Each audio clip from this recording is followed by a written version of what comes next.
Nah, sebelum kita masuk pada materi, penting nih untuk kita mengetahui apa sih kosmetik itu. Kosmetik adalah bahan atau sediaan yang dimaksudkan untuk digunakan pada bagian luar tubuh yang berguna untuk membersihkan, mengubah penampilan, memperbaiki bau badan, dan memelihara tubuh pada kondisi baik. Nah, selanjutnya kita masuk pada macam-macam sediaan kosmetika. Jadi, sediaan kosmetika ini ada 12 macam. Yang pertama, sediaan bayi, sediaan mandi, sediaan kebersihan tubuh, sediaan rambut, sediaan perawatan rambut, dan sediaan kuku. Sediaan rias mata, sediaan rias wajah, sediaan perawatan kulit, sediaan tabir surya, dan sediaan higienis mulut. Nah, selanjutnya kita masuk ke bahan pembuat kosmetika. Secara garis besar, bahan pembuat kosmetika ini terdiri dari 3 jenis. Yang pertama, bahan yang dilarang dalam pembuatan kosmetika. Yang kedua, bahan yang diizinkan dalam pembuatan kosmetika. Dan yang ketiga, bahan yang diizinkan namun dengan persyaratan. Nah, selanjutnya kita masuk ke bahan yang diizinkan namun dengan persyaratan, yaitu bahan pengawet.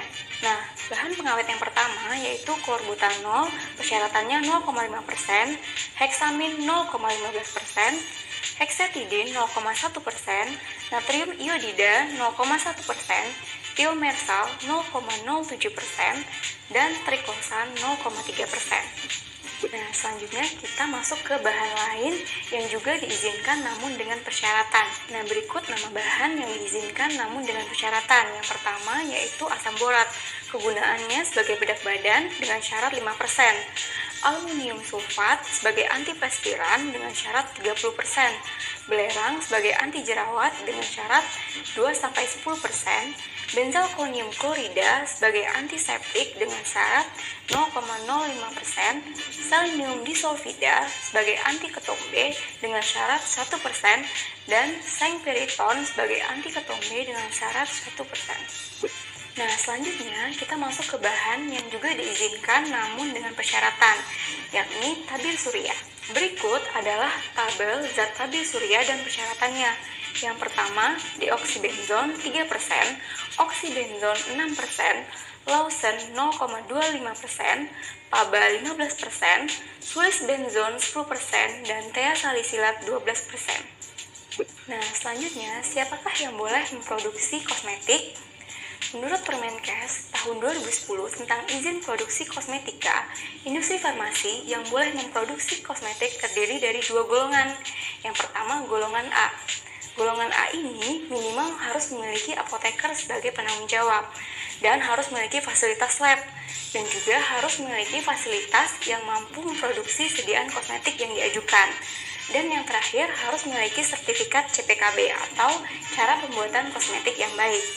Nah, selanjutnya golongan B. Golongan B ini minimum harus memiliki tenaga teknis kefarmasian sebagai penanggung jawab.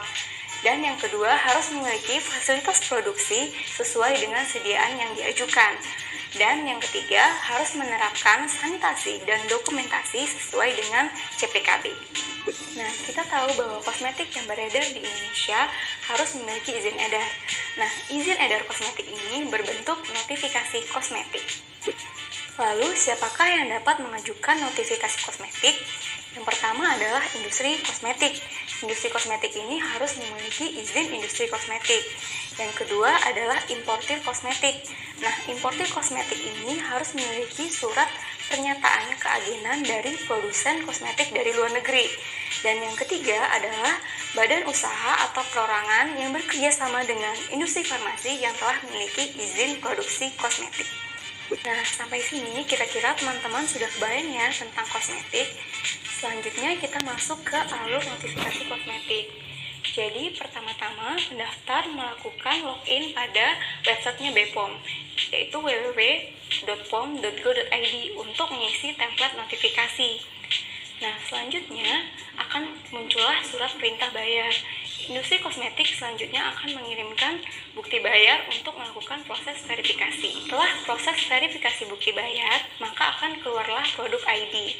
Proses selanjutnya, BPOM akan mengevaluasi template notifikasi yang dikirimkan dan ada 2 kemungkinan yang akan dikeluarkan, yaitu penolakan dan persetujuan. Jika disetujui, maka akan keluarlah notifikasi kosmetik.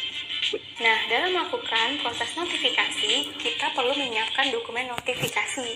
Yang pertama, dokumen administratif. Yang kedua, dokumen mutu dan keamanan bahan kosmetika. Yang ketiga, dokumen mutu kosmetika. Dan yang keempat adalah dokumen mutu dan keamanan kesediaan kosmetik. Nah, dalam peredarannya, klaim kosmetik sangat diawasi oleh BPOM. Ada beberapa contoh klaim kosmetik yang tidak diperbolehkan, seperti sediaan rambut, yakni menghilangkan ketombe secara permanen. Sediaan deodoran, yaitu menghilangkan keringat secara permanen. Klaim selanjutnya yang dilarang adalah merangsang pertumbuhan kuku dan mencegah pertumbuhan rambut. Nah, kita selanjutnya masuk kepada hal yang dilarang pada iklan kosmetik. Ada beberapa hal nih yang dilarang dalam mengiklankan kosmetik. Yang pertama, mengiklankan kosmetik yang belum memiliki izin edar. Yang kedua, menggunakan institusi tertentu. Yang ketiga, menggunakan peragaan tenaga kesehatan. Yang keempat, mengiklankan kosmetik seolah-olah sebagai obat. Dan yang kelima, mengiklankan kosmetik yang tidak sesuai dengan klaim. Nah, demikianlah teman-teman materi kosmetik kita kali ini. Semoga dapat menambah pengetahuan teman-teman terkait kosmetik ya. Sampai jumpa di pertemuan berikutnya. Salam obat video. Pharmacist Learning Partner.